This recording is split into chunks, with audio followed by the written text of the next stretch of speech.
మెదక్ జిల్లా టెక్మల్ మండలం తంపులూరు గ్రామానికి చెందిన గోష్కే సుప్రజ తాత వద్ద నివాసం ఉంటుంది. మెదక్ మండలం హవేలీ గన్పూర్ ఎంజేబీ హాస్టల్లో ఉంటూ ఇంటర్ ఫస్ట్ ఇయర్ చదువుతుంది. గత నెల 30న ఎవరికి చెప్పకుండా ఇంటికి వచ్చింది.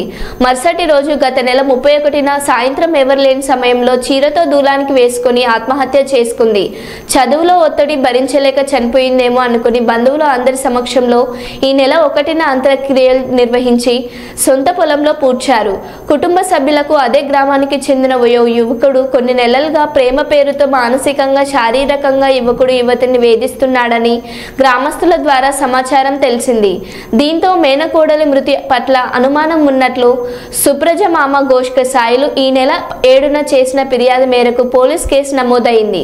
దర్యాప్తులో భాగంగా మంగళవారం అల్లాదుర్గం సిఐ రేణుక, రెవెన్యూ అధికారి తహసీల్దార్ కృష్ణ సమక్షంలో పూడ్చిన ప్రాంతంలో నుంచి మృతదేహం బయటకు తీయగా సంగారెడ్డి ప్రభుత్వ ఆసుపత్రి ఫోరెన్సిక్ అధికారులైన డాక్టర్ వాణిశ్రీ, చంద్రదీపక్ పోస్టుమార్టం నిర్వహించారు.